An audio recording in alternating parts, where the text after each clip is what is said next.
Welcome, my friends. I'm JohnnyB with JohnnyB.com. This is the educational series on how to buy a home in Silicon Valley. This is the same information that I would give to my own son or daughter sitting in the backyard, helping them to make smart decisions in their first home purchase, or in their second or third or move-up purchase. Today we're going to cover insights into Silicon Valley, and we're going to begin covering over the next many episodes how to avoid making million-dollar mistakes.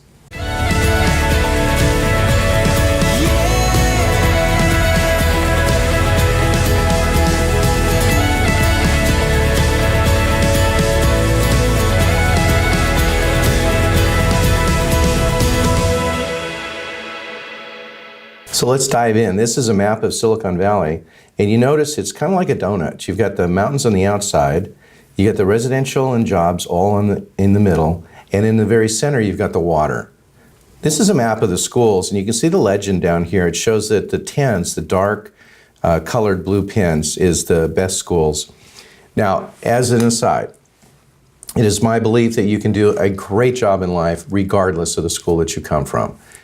I have had clients who really want their kids in the very best schools, and part of the reason is they think it's the best investment.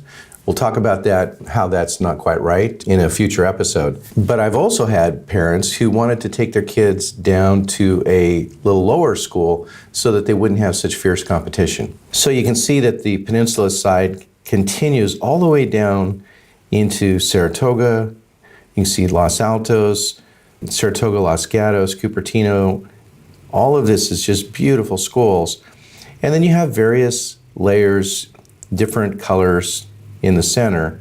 Over in Evergreen, you've got some great schools. Milpitas has some good schools, and also does Fremont, especially the Mission and Irvington districts. Now, there's a lot of people have asked me over the years, why is it the most expensive properties are on the west side? Well, there's a whole host of reasons. You can see the school difference, that's one. Second, we're going to go into the air pollution. So you notice how quiet it is. This is the legend. The darker the color, the higher the decibels.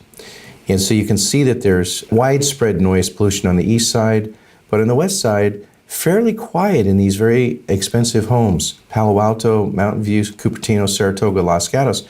These are very quiet, serene areas. Now, of course, if you're up against a freeway, you can see the dark red there. It's going to impact you if you back up to it or if you're across the street from it. If you're near train tracks, that's also going to be an impact.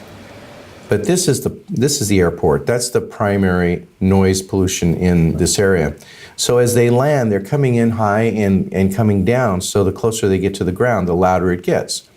My school was Bellarmine, and we had to endure just the constant planes going overhead.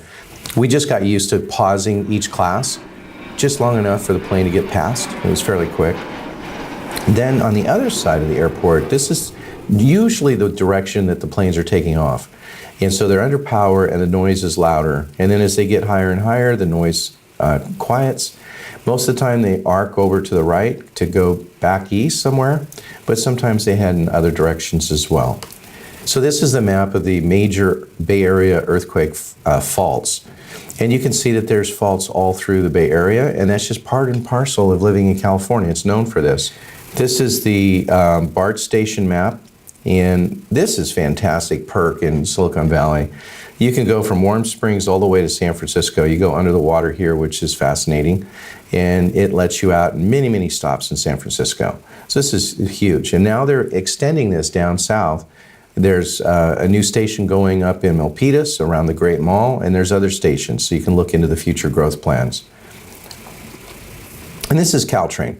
A lot of people take Caltrain to work every single day. You can see you could go from Gilroy all the way to San Francisco. This dotted section, I believe, means that the trains pass by Monday through Friday and not weekends, and the black is ongoing. So that gives you a general overview. Next time we're going to cover something that's really startling to a lot of people. Do you know which neighborhoods will give you the massive appreciation versus other neighborhoods? I mean, we're talking about 200–300% difference historically. Until then, I'm JohnnyB.